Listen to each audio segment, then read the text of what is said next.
Loved ones of deceased patients from Memorial Hermann are hearing an update about the case against the doctor accused of altering the donor list. As you can see, they're gathering there for a press conference right now. Yeah, this comes after Dr. John Binen allegedly altered the donor acceptance criteria list for liver and kidney patients at the hospital. One family filed a temporary restraining order against the doctor, worried he might destroy evidence while the investigation is underway. Yeah, so we don't know who this is that's talking right now. Let's listen in and we'll update you more after we hear from them. They just need to be able to get through this and lay their heads on their pillows at night and know that their loved one, whether it's their father or their son or their mother, was not deprived of their last fighting chance to live. We're here to answer questions and assist you in any way we can. Thank you all. Your name one more time? I'm John Davis, and my partner's name is Steve Davis, and you're looking at Davis and Davis, the two of us. It's just the two of us in our firm. And your client? Joseph Whittington.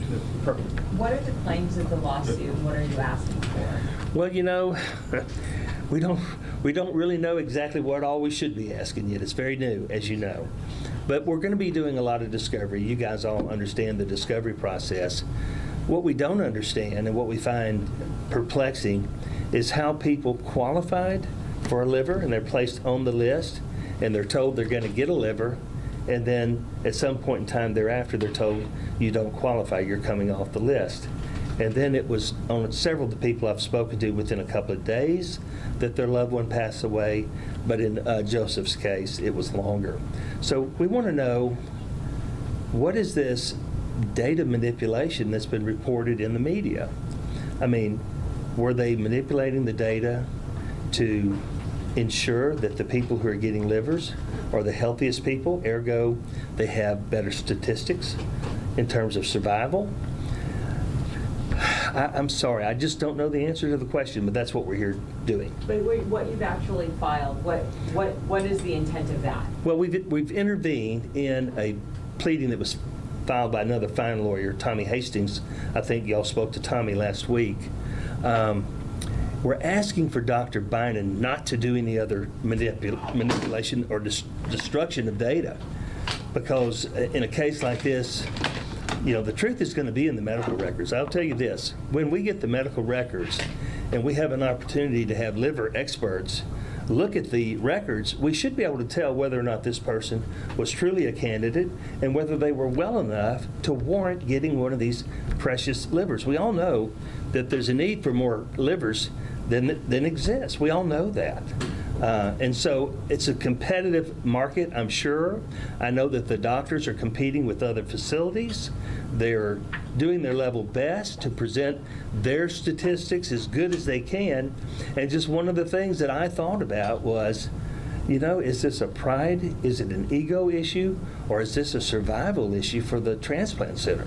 In other words, I think we've heard it reported that Memorial Hermann's statistics were below other institutions. And so you got to think about it. This is Memorial Hermann. What an institution we're talking about. This is the University of Texas. And if they're not having the best results, I suspect if I was a family member, I'd go somewhere else. And so in Mr. Whittington's case, and Joseph, this may be the questions for you. Yeah, please. What was the reasons you all received from Memorial Hermann why your father was taken off? The main reason I was told is that due to his health declining too much, he wasn't going to make it if he received it.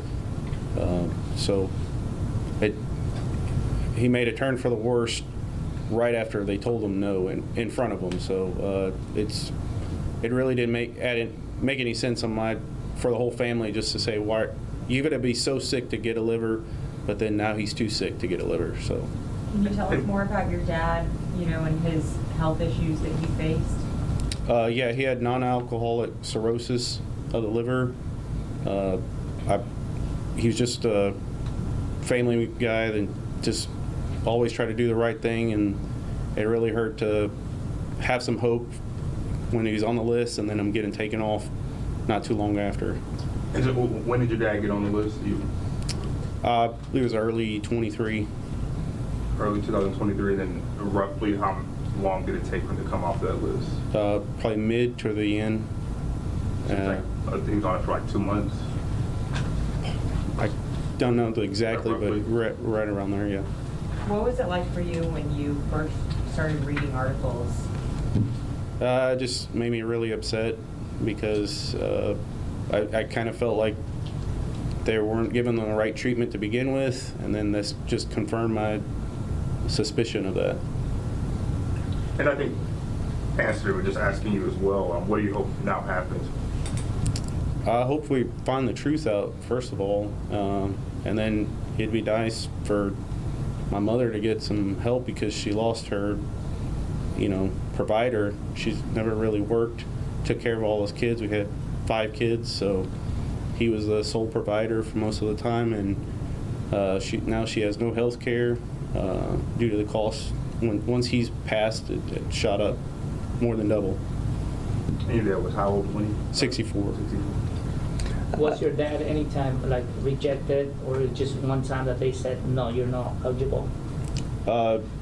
Before he was too healthy when he was at UTMB due to his MEL score, and then when he transferred to Memorial, he was actually got it within that range, and that he was rejected after that, even though he went to multiple tests. I think it's interesting to know too. Joseph's father was an employee of the UTMB for about 15 years as a radiology technician, and it's been very hurtful for them. They went to UTMB.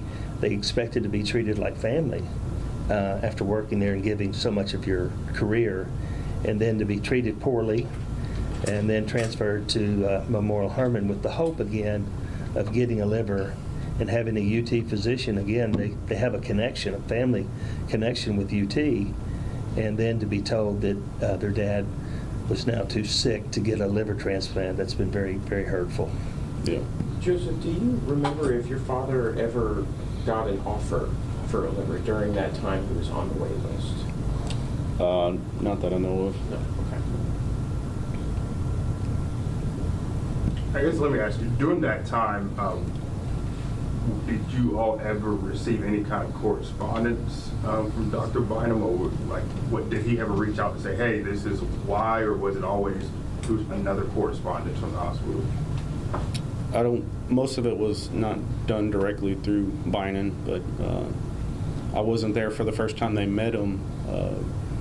But from what I was told from my mother is that he didn't seem to have the whole transplant system. The doctors over it didn't really show much empathy towards my dad.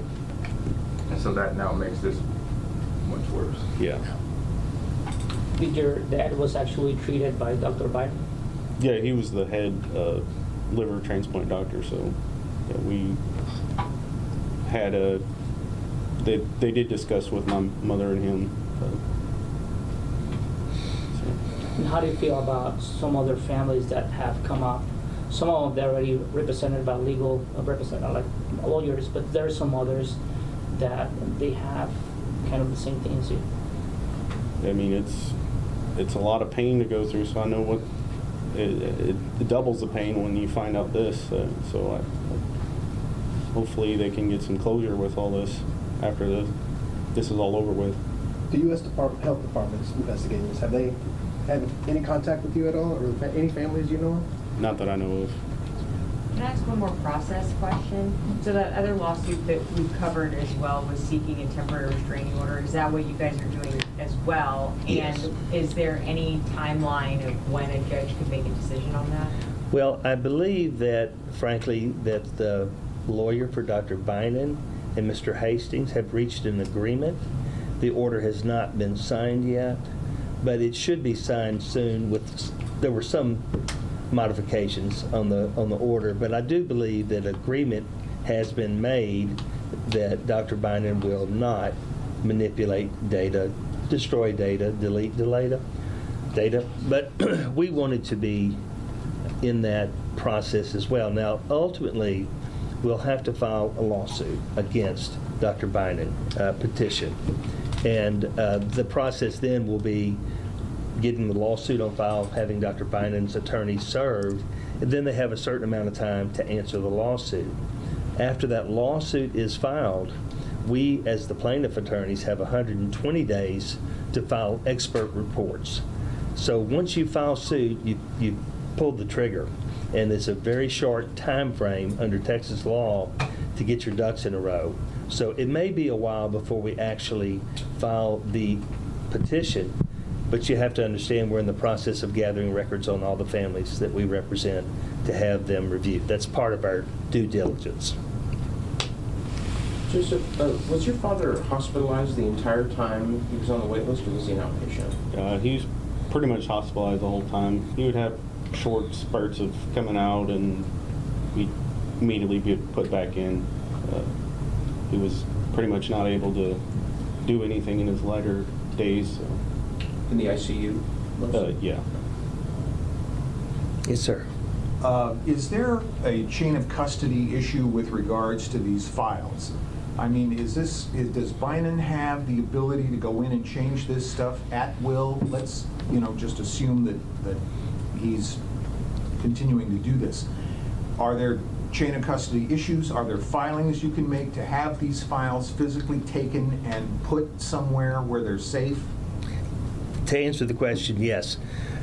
Dr. Bynum, if given access to the electronic medical record system, which we all have now, literally since Obamacare, that was one of the major benefits of Obamacare, is that hospitals have to have electronic records.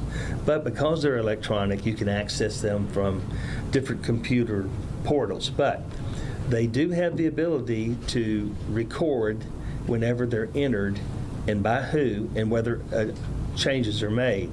So again, it's so early in the process, we want to get the records, we want to get the process going, but I do believe that part of the restraining order and then the injunction, which we'll have at some point down the road, will be that no one should be allowed to access those records and enter one letter that changes that record.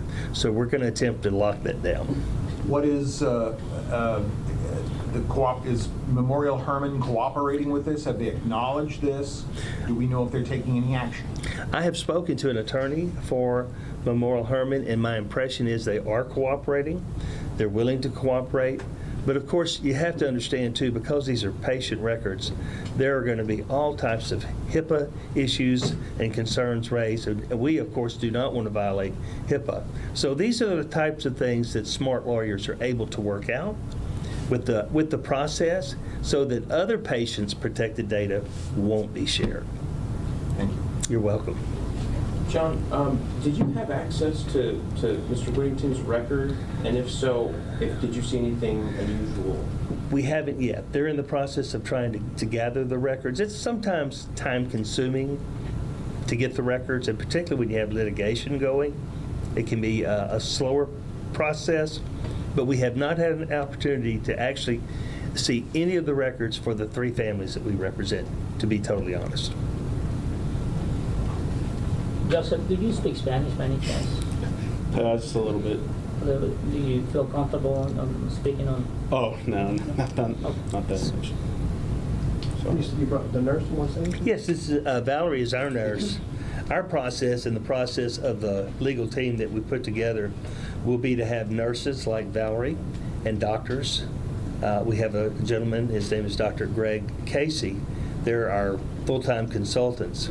Because Steve and I are lawyers, we're not medical people, we have to rely on people like Valerie.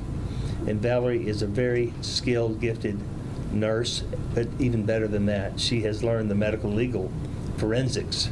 And Valerie will be an integral part of the team that's helping me understand these things.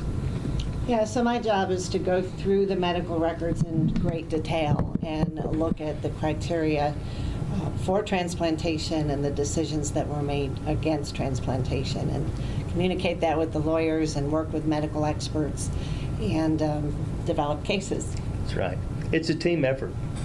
It's a team effort. And as I mentioned, there are at least 4 or 5 firms that are now involved in this. We're going to have a Zoom meeting either tomorrow or Thursday, And we're going to try to coordinate the effort so that there's no duplication of effort.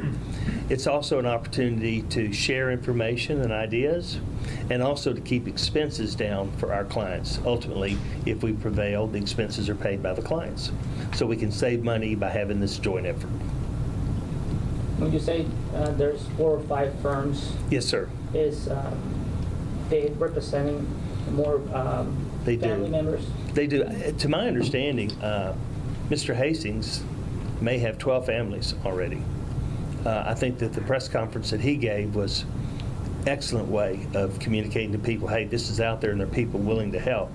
I know that there's a Sean Tracy involved, there's a Linda Thomas involved, and there are others. And I understand that many are communicating with Tommy directly, other lawyers, which is good. So the word is out that there is a group of guys and ladies who are out there trying to help people on this issue. Do you have a number of total families there? I think it's about 18 already, yeah. At least 18. And my suspicion, again, not knowing for sure, there's a lot more. John, just to clarify, this action today is on behalf of the Whittington family, but you have 2 other families that you've retained? I do, and for their own privacy reasons, they just weren't ready today to be out in the public about this. I can tell you that one of the family members is a dear friend of mine I've known for a long, long time.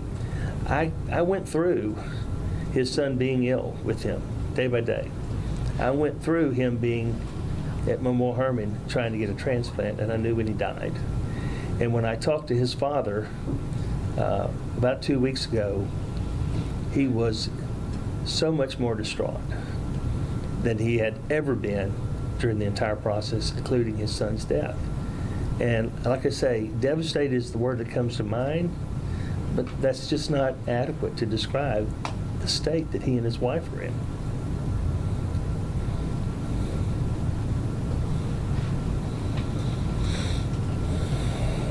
What happens next? I mean, after today, what can we look forward to? Well, it's going to get interesting.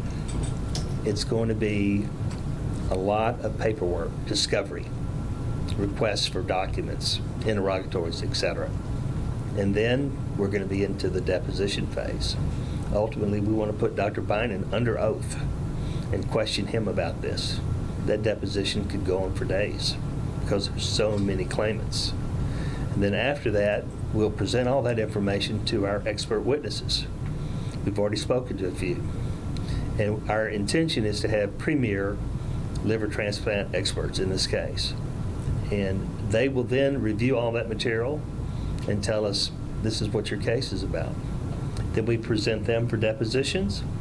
And the usual process involves mediation. I'm sure you all are familiar, it's out of court. Way to resolve cases. This case will probably be ordered to mediation. And if the parties are unable to reach an accord, this case will go to trial right here in Harris County. Then everybody can see it. Thank you, sir. Thank you. Anything else? I wanted to clarify that the date of Mr. Whittington's death was January 24th, 2024.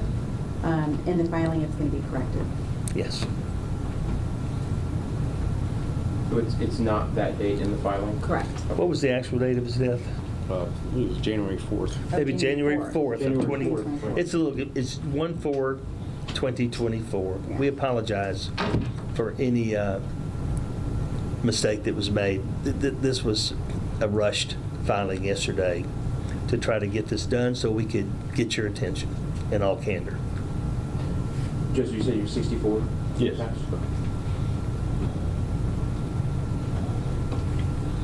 Thanks. Thank you all very much. Thank you. Cannot tell you how much we appreciate this today. Thank you. Good luck, sir. Thank you all. All right, so you are hearing from one of the families who had a relative die while waiting for a liver transplant. That relative was a patient of Dr. Bynum, the doctor from UT Health who is accused of altering the criteria on the donor transplant list. Yeah, that was the gentleman's father, who has since passed, a long-time medical personnel, a radio tech, I believe, is what they said, a radiology and tech. he passed in January. My question that we tried to pass along to him was, what specific evidence does he have to think that he's actually a victim of these accusations? And basically, I was asking, did the U.S. Health Department contact you that your file was tampered with? And he said no, he hasn't heard from them. So what we're hearing so far from these patients who are coming forward with lawsuits is patients who say that they got a bad feeling when 1 minute they were healthy enough for a transplant and the next they were too sick for a transplant. When in reality, you know, the way that liver failure works is you're going to deteriorate as you wait for a donor. So it's just really unclear what is happening with this investigation. We know that the U.S. Department of Health is there inside of the hospital gathering details, trying to get information. Memorial Hermann says that they have done that they are doing an internal investigation. UT Health, I'll just read it directly to you because I emailed them earlier. I asked them if they had any comment, and is Dr. Bynum still working at the hospital? They wrote back, UT Health Houston does not comment on pending litigation. I said, is Dr. Bynum still working with patients? That's not part of a lawsuit.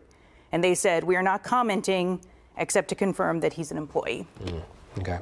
And my question to you during all of this was, has there been any clarity as to how many people could potentially be impacted? That's still the big question. Yeah, I think that's still to be determined because they're trying to figure out if anybody's records were tampered with and then how many, right? But all we know right now is how many people were involved in their kidney and liver programs. And right now, all we know is that the federal website tells us that it was about 374 patients combined in both programs. So that meant people were dispersed. That doesn't mean that people necessarily died waiting for an organ. It's just how many people were involved in their program at the time. Okay. We heard from the attorney. He's representing apparently a total of 3 families. He said 2 of the families are not comfortable with coming forward just yet. He also referenced another attorney that has about 15 clients. So as of right now, this is a total of 18. Again, not confirmed if any of these families have been directly impacted by this. I mean, we haven't talked to every single one of them, but I haven't heard from any of them that they've specifically been contacted by someone investigating. And what I would assume is that somebody investigating this is then going to have to contact the families and say, did you ask for this to be part of the criteria for you in order for you to accept an organ? I mean, I'm assuming that that's how their investigation will go. And then that's how people are going to know whether or not this was really happening. To understand their involvement,